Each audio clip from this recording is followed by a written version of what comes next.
A quiet younger sister is sent to the altar after her dazzling elder sister steps aside, and every guest believes the Duke has accepted a lesser bride out of pride.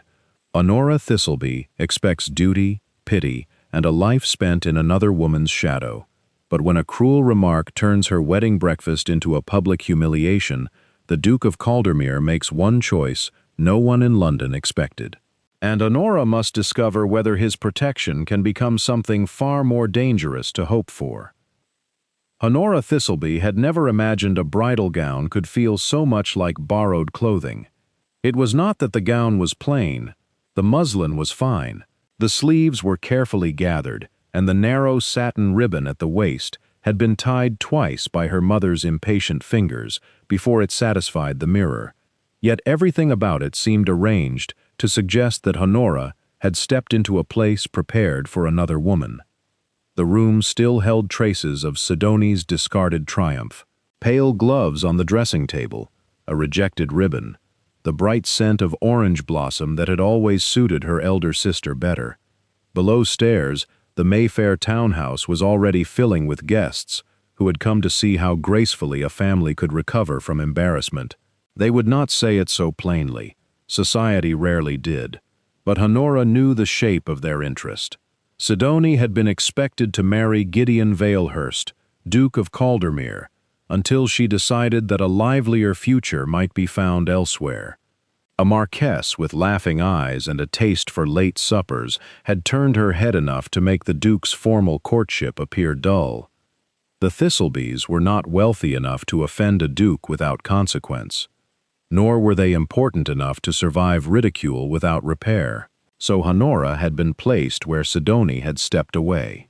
Mrs. Thistleby moved behind her, adjusting the veil with a sharpness that passed for care. She had spent the morning speaking of gratitude, prudence, and the necessity of keeping one's expectations modest. Honora had listened without argument. She had learned long ago that argument only invited others to speak more fully what they already believed. Sidoni stood near the window, lovely in pale blue, watching the street, as if the wedding were a diversion arranged for her amusement. She was not cruel in any coarse way. Her cruelty had polish. It wore kid gloves, chose graceful words, and left no mark anyone else could properly condemn. "You must not look so solemn, Honora," Sidoni said. "A duchess should at least appear pleased, even if the circumstances are not ideal." Mrs. Thistleby turned at once. "Your sister means only that composure is essential. His Grace has behaved with great honor. You must do the same." Honora looked at herself in the glass. Her brown hair had been arranged simply, without the clever curls that framed Sidoni's face so naturally. Her features were pleasant enough, she supposed, but no one had ever paused over them. She was not the daughter who entered rooms and changed their temperature. She was the one sent to fetch shawls, remember names, smooth over discomfort, and accept what remained after Sidoni had chosen. "I understand," Honora said. That was all. Not because there was nothing else within her, but because she would not offer her hurt for inspection. She drew on her gloves and smoothed each finger until the fabric lay neat and white. If the room below was waiting to see whether she would look ashamed, then it would have to wait in vain.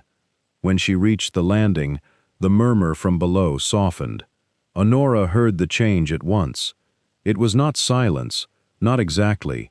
It was a drawing in of curiosity, the polite attention of people who would never admit they had gathered around a wound. Then the front door opened, and a deeper stillness followed. Gideon Valehurst had arrived. Honora had seen the Duke only a handful of times before the arrangement was settled. Always in rooms where Sidoni had drawn the light. He was 31, tall, and grave in a manner that made even older men choose their words more carefully. He did not possess the easy charm that won assembly rooms in an evening. His consequence was quieter and more difficult to challenge. It rested in the straightness of his posture, the restraint of his expression, and the sense that he had learned to let silence serve him better than display. At the chapel, Honora stood beside him beneath a pale wash of morning light. She could feel the weight of every guest behind her. Her mother's hope, Sidoni's curiosity, society's appetite for the answer to one question.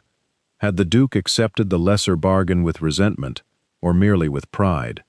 Gideon gave none of them the satisfaction of visible disappointment. When Honora reached the altar, his attention did not stray toward Sidoni. He looked at Honora with a steadiness that almost unsettled her more than displeasure would have done. It was not warmth, but it was not indifference. The service began. The clergyman's voice rose and settled around them. Familiar words made strange by the speed with which her life had narrowed into this moment. Honora spoke when required, clearly enough that no one could accuse her of faltering. Yet as she placed her gloved hand where she was instructed, a small unsteadiness betrayed her. Gideon's hand closed lightly around hers. The gesture lasted no longer than it needed to. There was no flourish in it, no performance for the room. He simply steadied her, then released the pressure enough that she might stand by her own strength. Honora kept her gaze forward, but she felt the difference. A man ashamed of his bride did not need to be gentle when no one else could see. When the vows were done and they turned from the altar, he offered his arm without hesitation. Honora placed her hand upon it. For one brief walk down the aisle, she was aware not of Sidoni, nor of her mother, nor of the guests measuring every inch of her composure. She was aware of the Duke's sleeve beneath her fingers and the controlled warmth of the man beside her. Hope was a dangerous thing. Honora knew better than to trust it. Still, it entered quietly, like light beneath a closed door. The wedding breakfast was arranged in the Thistleby's dining room, where polished silver and white flowers attempted to lend grandeur to a table that had hosted too many anxious economies. Guests came forward with congratulations. Some addressed Gideon first. Some spoke warmly to Mrs. Thistleby. Several turned toward Sidoni as if she, rather than Honora, remained the day's central figure. Honora received their civility with the calm she had promised herself. She accepted compliments that did not quite meet her face, and smiled at remarks carefully designed to avoid the word substitute. Gideon was drawn aside by an older gentleman who wished to discuss a mutual acquaintance. Honora found herself near the sideboard, momentarily apart from the room's safer circles. She reached for a glass of lemonade, more for occupation than thirst. Sidoni stood only a few paces away, with two young married ladies and Lady Marcella Vane, a fashionable woman with a composed face and a gown of excellent taste. Sidoni's voice was low, meant to travel only far enough to wound without seeming to strike. He married the lesser sister. The words were followed by the smallest stir of amusement, not laughter loud enough to condemn, only the delicate movement of people enjoying a cruelty they could pretend not to have heard. Honora's hand tightened around the glass. The lemonade inside shifted, catching the light. She set it down before any sign of disturbance could betray her. A sensible woman would move away. A grateful bride would pretend ignorance. The lesser sister would make herself smaller, because that was what everyone expected of her. She had just turned toward the doorway when the room changed again. Gideon had heard enough. He did not stride or display anger. He crossed the dining room with such controlled purpose that conversation thinned before him. Honora looked up as he approached, already preparing herself for the embarrassment of being rescued in public. But he did not speak over her at once. He offered his arm, as he had at the chapel, and waited. The choice was small, but it was hers. Honora placed her hand on his sleeve. Gideon led her to the place beside him at the head of the table, the place that had been left uncertain while guests arranged themselves according to curiosity rather than respect. He seated her there with calm precision. Only then did he address the room. "I did not marry a lesser woman," he said. "I married the only woman present who has never mistaken attention for worth." No one moved. The words were not loud, yet they reached every corner of the dining room. Honora felt them settle where Sidoni's insult had struck. She did not look at her sister. If she did, The fragile discipline holding her upright might become too visible. Gideon took his seat beside her, as if nothing improper had occurred, as if he had merely corrected an error in the order of service. The guests followed his lead, because people always followed a duke when he made dignity fashionable. Lady Marcella lowered her gaze to her plate. Mrs. Thistleby began speaking too quickly about the excellence of the fruit. Sidonie's smile remained in place, but something within it had hardened. Then the first guest addressed Honora as, "Your Grace, with care rather than convenience." The title felt unfamiliar. It did not yet feel like belonging, but it no longer sounded like a jest. That evening, Caldermere House received her with a quiet grandness that seemed to belong to another life. The entrance hall was broad and pale, the staircase sweeping upward with a dignity that did not need ornament. Servants moved with practiced discretion, taking cloaks, carrying trunks, and opening doors. Honora thanked them softly, aware that they studied her with the same curiosity everyone else had carried through the day. Gideon gave instructions for her comfort, brief and considerate, then left her in the care of the housekeeper. There was no coldness in his departure. Yet, after the long strain of being watched, Honora felt the distance keenly. She was Duchess of Caldermere now, but she did not know which rooms were hers. She did not know which customs might be altered, or what place a quiet bride could claim in a house built by generations of certainty. Later, when the lamps had been lit and the house settled into evening, she found the music room. It was not the largest room at Caldermere House, but it drew her at once. The pianoforte stood near tall windows darkened by the hour. A few chairs had been arranged with formal neatness, as if the room had been waiting for use but not expectation. Honora crossed to the instrument and touched the closed lid. As a girl, she had played when no one required brilliance from her. Music had been one of the few places where she could feel without imposing feeling upon anyone else. Sidonie had performed when guests asked. Honora had played after they left. She sat and began a melody she had known for years. It was simple, tender, and unadorned. Not the kind of piece chosen to impress a room, but one that seemed to remember sorrow without surrendering to it. The notes filled the quiet space gently. Honora did not have to arrange her face while she played. When the final phrase faded, she became aware that she was not alone. Gideon stood at the doorway. He had not interrupted, and there was something in his stillness that made Honora rise too quickly, though she managed not to apologize. "I hope I did not disturb you, Your Grace," she said. "No," he replied. "The house has been too quiet for years." It was not praise in the ordinary sense. There was no flattering excess, no polite claim that she played beautifully. Yet the words reached Honora more deeply than compliments might have done. He had not heard a performance. He had heard an absence answered. She closed the pianoforte with care. "I did not know whether the room was used. It may be used whenever you wish." The permission was simple, but it held more than courtesy. Honora looked around the music room again.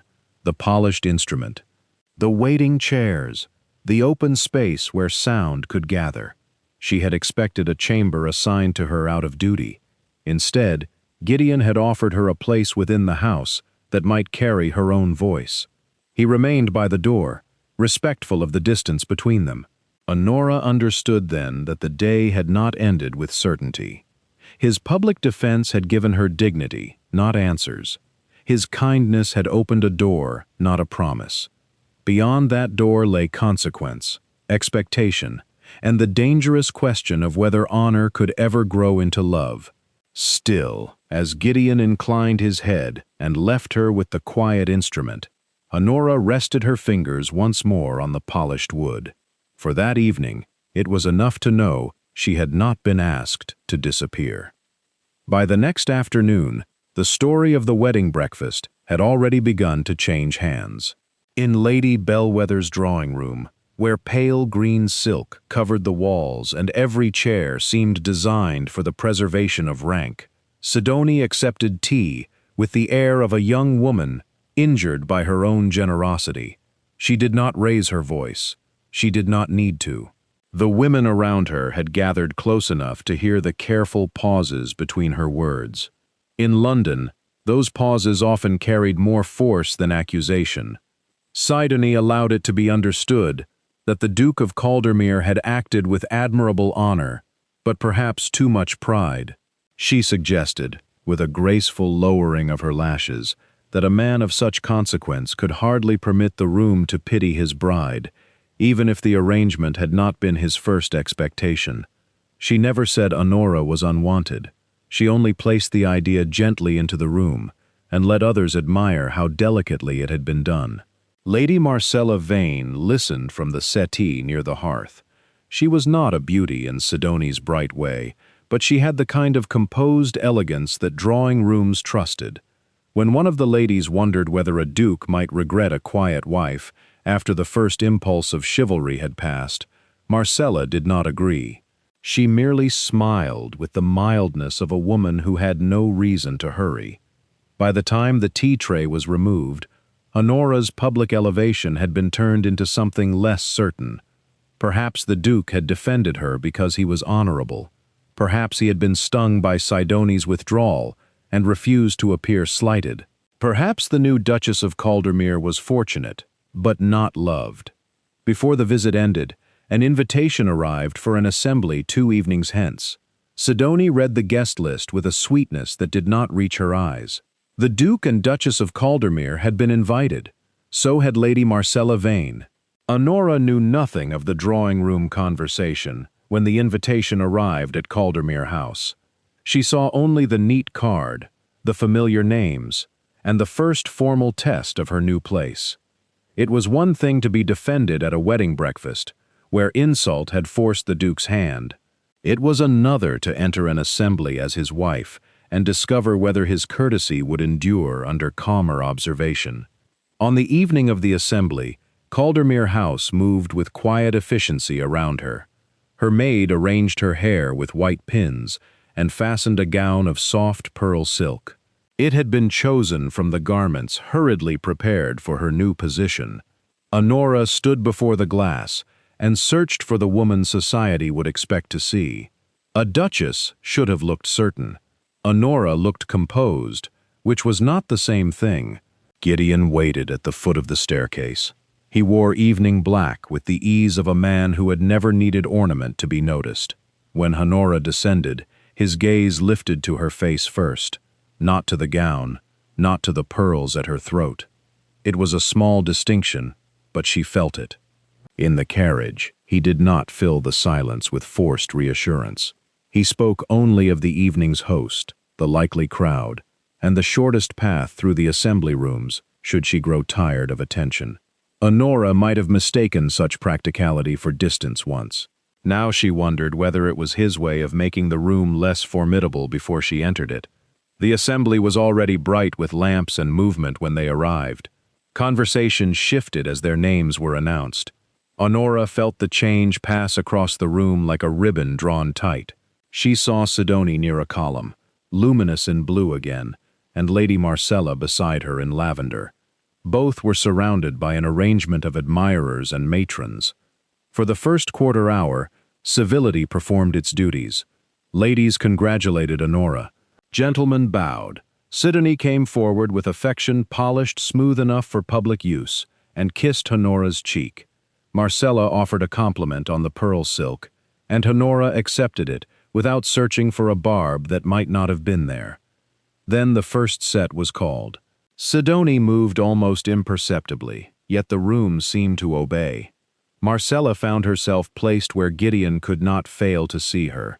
She stood poised, elegant, perfectly suited to the sort of first dance that would reassure society a duke still preferred what society admired.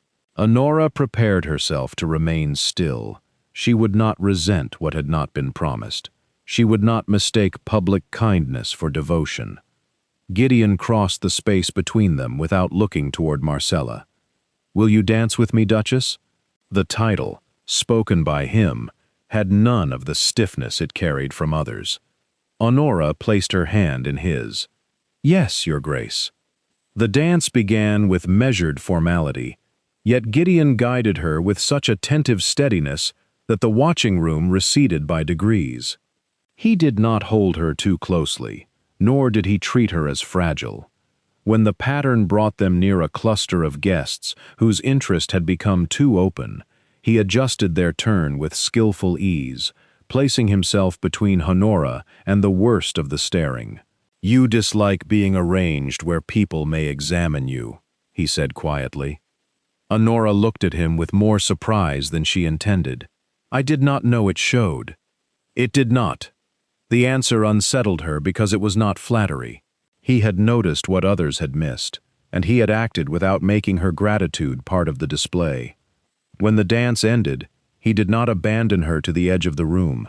He offered his arm again, as if the arrangement required no announcement.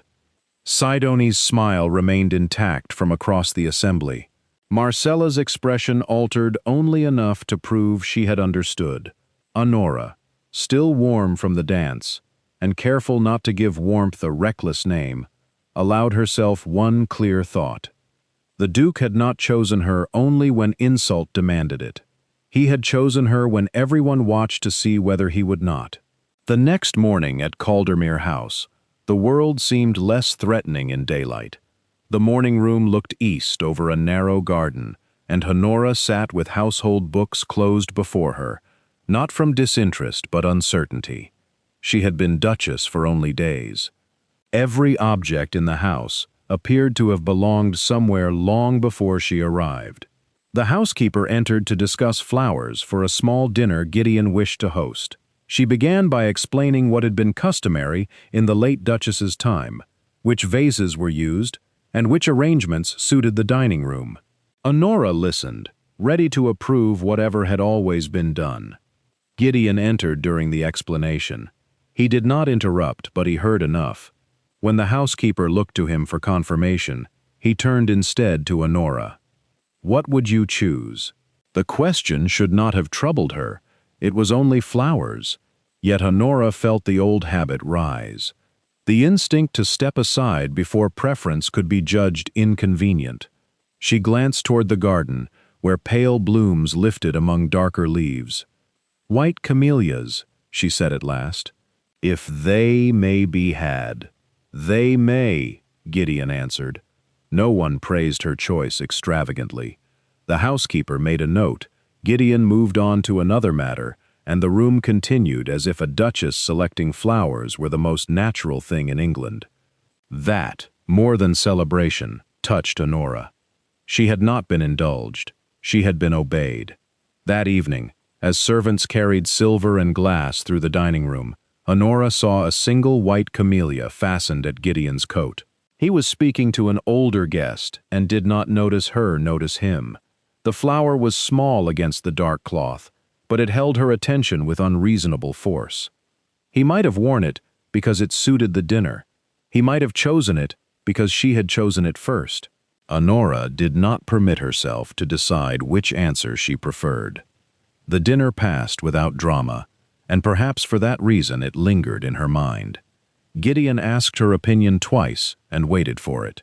He spoke of her to guests as if she belonged beside him, not as if he were explaining why she had been placed there. When conversation turned toward a charitable concert, he did not press her to display musical skill. He merely looked once toward her hands and then away, preserving something private. Later, after the guests had departed, Honora found herself once more near the music room. The house had grown quieter, but it no longer seemed quite empty. She opened the door and saw Gideon standing inside, not at the pianoforte, but near the windows where the last lavender light of evening lay across the floor. "I did not mean to trespass upon your solitude," he said. "It is your house." He turned from the window. "It is yours as well." The words were simple. Honora had heard similar courtesies from people who meant very little by them. Yet Gideon's manner gave them weight, as though he understood that belonging was not achieved by marriage lines and household keys alone. She moved toward the pianoforte but did not sit. The melody from the first night seemed too intimate now that she knew he remembered it. After a pause, he said, Would you play the piece I heard before? Honora rested her fingers against the polished wood. It is not a fashionable piece. I did not ask for a fashionable one. She sat then, because refusal would have made the music more revealing than consent. The first notes came softly. As she played, she felt the difference between performing and allowing someone to hear. There was no roomful of guests to please, no sister against whom to be measured. There was only the instrument, the fading light, and the man who had asked without demanding. When the final note dissolved, Gideon remained quiet for several moments. Honora did not disturb him. The silence was not empty this time. "My mother played in this room," he said at last. "After she died, my father kept the house correct, respectable, and almost entirely without music. I think I learned too young that peace and happiness were not always the same thing." Honora turned slightly on the bench. His face had not softened into open sorrow, but something guarded had lowered enough for her to see the shape of it. He had not spoken to be pitied. That made the admission feel more precious. "I am sorry," she said. He looked at the pianoforte rather than at her.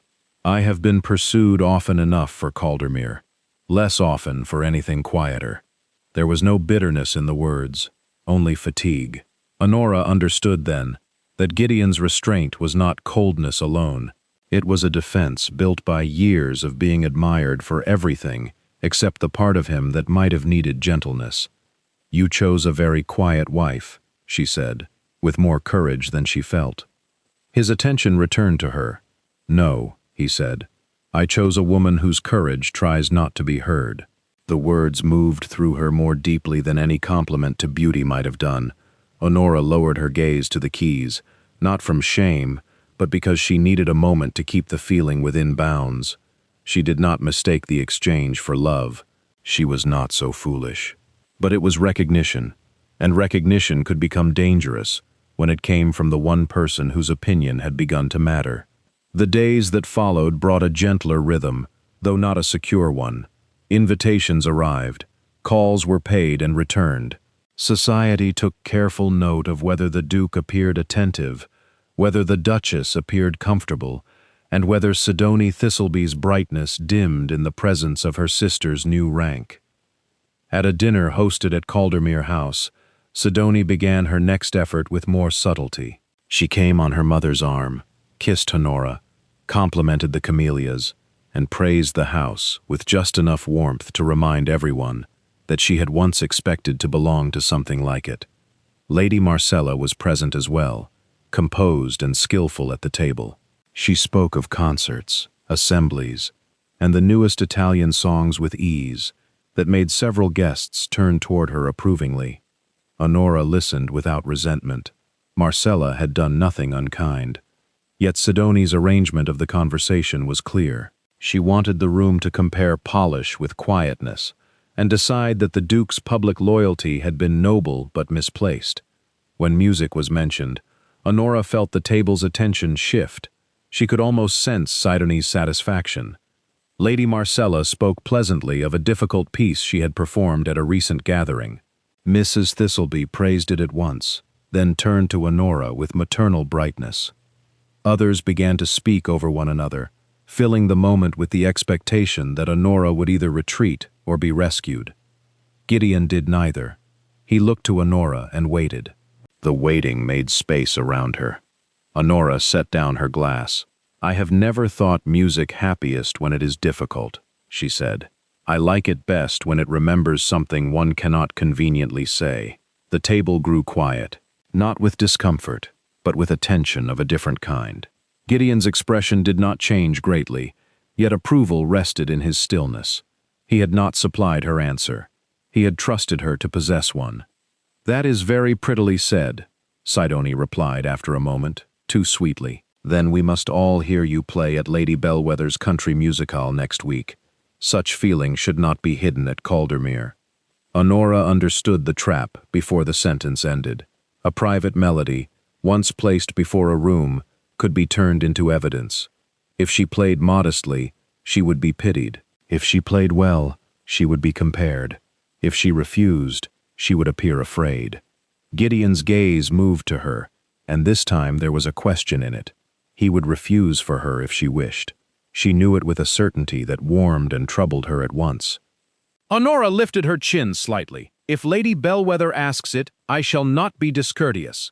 Sidoni's smile widened. She had expected agreement. She had not expected composure. The country house stood in Surrey, set among lawns clipped into obedience, and old trees that made even new gossip seem ancient by association. Lady Bellwether welcomed her guests with practiced enthusiasm, placing every person where consequence, curiosity, and ambition might best amuse one another. By the time Honora and Gideon arrived, the story of their marriage had traveled ahead of them in several forms. Some guests treated Honora with marked respect. Others watched her as if waiting for the flaw Sidoni had promised them. Lady Marcella behaved with unfailing courtesy, though she was often placed near Gideon in ways too convenient to be accidental. Gideon responded with civility, never warmth enough to encourage speculation, never rudeness enough to feed it. Honora tried to trust what she had seen in him: the dance, the camellia, the music room, his words about courage. Yet trust, once raised in the shadow of comparison, did not grow straight. It bent toward doubt whenever society breathed upon it. On the second evening, after dinner, Honora left the drawing room by a side corridor to gather herself before the musicale. The lamps there were fewer, and from the conservatory ahead came the cool scent of damp earth and orange trees. She paused near the open doorway when she heard her name spoken by guests just beyond the palms. They were not cruel in the manner of Sidoni's first words. That might have been easier to resist. They were thoughtful, speculative, almost sympathetic. The Duke was honorable, they agreed. He had behaved beautifully after the awkwardness with Miss Sidoni. A proud man might well devote himself to proving that he had not been slighted. The new Duchess was fortunate, certainly. Whether she was beloved was another matter. Honora stood very still. Across the conservatory, visible between glossy leaves, Gideon spoke with Lady Marcella. Their conversation appeared formal. There was nothing in his posture to accuse, yet the sight landed upon the bruise already made by the guest's words. For a few moments, Honora could not separate courtesy from preference, or restraint from distance. Sidoni emerged from the shadowed side of the corridor, as though she had been placed there by the house itself. Her expression held concern arranged too carefully to be kind. "You must not mind them," she said. People always wonder about marriages made in haste. His Grace has given you dignity, Honora. A sensible woman would be grateful for so much. Honora looked at her sister, and the old answer rose easily. I understand. It had served her for years. It would end the exchange. It would make her small enough to pass by without further injury. But she did not say it. Instead, she inclined her head with calm precision. I am grateful for dignity. I am not certain it is all a wife may hope for. Sidoni's face altered, only slightly. It was the first time Honora had seen her sister surprised by resistance that did not raise its voice. Honora left the corridor before Sidoni could recover. She did not return at once to the drawing room. She walked instead toward the music room, where the guests would soon gather, where the pianoforte waited beneath candlelight, and where her private melody was about to be placed before society's judgment. She would play, not to compete with Lady Marcella, not to prove that she deserved the Duke's name, not to beg a room to find worth where her own family had failed to see it. She would play because the music was hers, and if they tried to turn it into another measure of inferiority, she would decide what part of herself they were permitted to hear. The music room at Lady Bellwether's country house had been arranged for display. Candles burned in wall sconces and along the mantel, casting a flattering light over the pianoforte. Chairs had been placed in neat rows, not enough to suggest a concert, but enough to let every guest understand that listening was expected. It was a room built for admiration, comparison, and those graceful little judgments society preferred to make while applauding. Lady Marcella played first. Her performance was elegant, accomplished, and perfectly chosen for the company. The notes moved with bright confidence, and when she finished, approval traveled through the room with ease. Sidoni led the praise as though generosity had been her object all along. Marcella accepted it without vanity, though she glanced once toward Gideon as if measuring whether the performance had reached him. Gideon's expression remained courteous and unreadable. His gaze, when Honora dared to seek it, was not upon Marcella. Then Sidoni turned. "Honora has been keeping a very tender piece hidden away at Caldermere," she said, her smile delicate enough to pass for sisterly pride. I am certain we would all be grateful to hear it. The request could not be refused without making more of itself. Honora felt the room lean toward her in spirit, if not in movement. She rose with measured calm and crossed to the pianoforte. Gideon shifted as though he might intervene, but she gave the smallest shake of her head. This choice, at least, must belong to her. She sat, placed her hands upon the keys, and began. The melody entered the room softly. It had never been meant for polished display. It carried no clever runs, no glittering passages designed to draw praise. It moved like a remembered path through a quiet garden, simple enough to be vulnerable. At Caldermere, it had belonged to solitude. With Gideon, it had become recognition. Here, under Sidoni's careful gaze, it was in danger of becoming a measure by which others might decide whether Honora had earned the right to be loved. At first, the room listened. Some guests seemed touched, despite themselves. Then a rustle moved near the back, followed by the faintest murmur. Honora could not catch the words, but she knew their shape. Marcella had played with brilliance.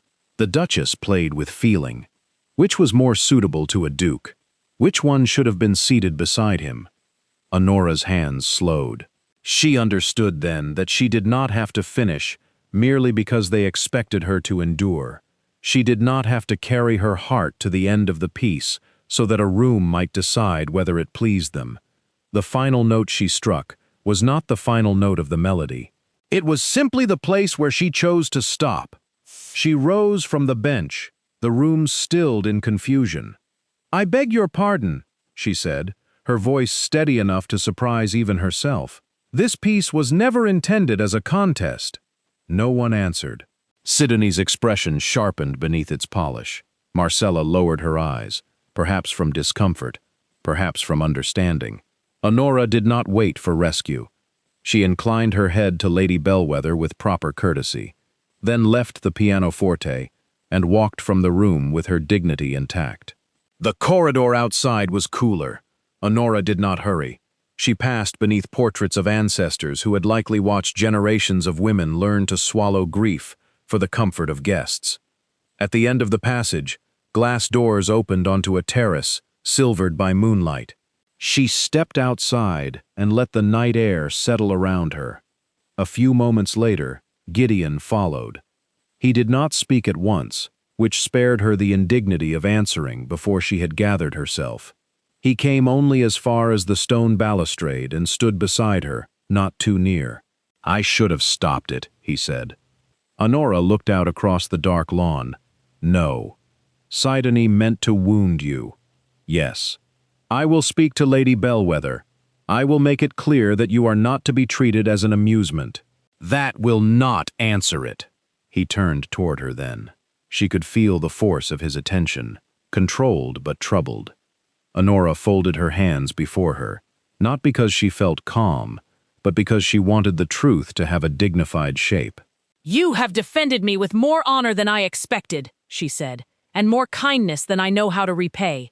At the wedding breakfast, at the assembly, tonight when you would have intervened, you have never permitted others to shame me openly. Nor will I. I know." Her voice softened, though she did not let it weaken. "But protection is not the same as love." The words lay between them, plain and quiet. Gideon said nothing. Honora went on before courage could desert her. I cannot live forever as the woman you are too honorable to let others despise. I cannot be only the answer to Sidoni's insult, or the proof that you were not wounded by her refusal. If I am your Duchess in name, I will bear that name with dignity. But if I am not your wife in your heart, then I must know how to live beside you without pretending. A muscle moved in his jaw, not with anger, but with the effort of a man hearing what restraint had cost. "I thought," he said slowly, "that giving you my name and my protection would make you safe." It has made me safe in rooms, Honora replied. "Not in my own heart." That reached him. She saw it not in any dramatic change, but in the stillness that followed. He looked down at the white camellia he had worn again that evening. It was slightly bruised at the edge from the heat of the room. His fingers closed around the stem with care. Honora stepped back from the balustrade. "I am not asking you to perform affection before society. I am asking you not to let society be the only place where I am chosen." She left him there because if she remained, she might soften the words to spare him. They were not cruel words. They were necessary ones. When Honora returned to the music room, the company had arranged itself into uneasy conversation. Sidonie was near the pianoforte, speaking lightly to Lady Bellwether and Marcella, making the awkwardness seem like a small lapse of nerves in a younger sister who had not been bred for attention. Several guests accepted the explanation, because it was easier than admitting what they had witnessed. Honora entered quietly and moved toward a chair near the side. She did not seek obscurity this time. She simply refused to ask the room for permission to exist in it. Gideon came in a few minutes later. The change in him was not loud. He did not enter like a man prepared to punish a room. He entered like a duke who had decided that courtesy would no longer be allowed to conceal falsehood. Conversations thinned. Sidonie turned, still smiling. "Your Grace," she began, "we were only regretting that dear Honora felt unable to finish." Such a sensitive nature can be very affecting, though perhaps not suited to every room. Gideon looked at Sidonie as one might look at a candle burning too close to silk. Then he turned to Honora. "Will you stand with me?" He did not command it. He asked, and the asking mattered. Honora rose. She crossed the room under the full attention of every guest and stood beside him. She was aware of Sidonie, aware of Marcella, aware of Lady Bellwether's carefully controlled alarm. Yet none of them held the center of her thoughts. Gideon had asked, and she had chosen to answer. He spoke to the room, but his words belonged to her. "I have permitted too much to be misunderstood because I trusted dignity to speak for itself. That was my error." His voice remained even, and that made it carry farther. "I did not marry Honora Thistleby because another woman disappointed me. I did not choose her from pride, nor keep her beside me from duty alone."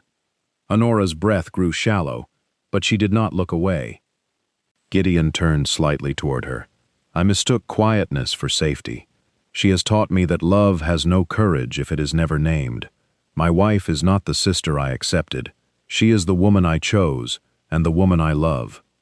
There was no applause. Such a room did not know what to do with honest feeling when it arrived without ornament, but something changed more decisively than applause could have managed. Lady Marcella was the first to move. She came forward and curtsied to Honora with composed respect. "Your Grace," she said. The words were simple, but the order of the room altered around them.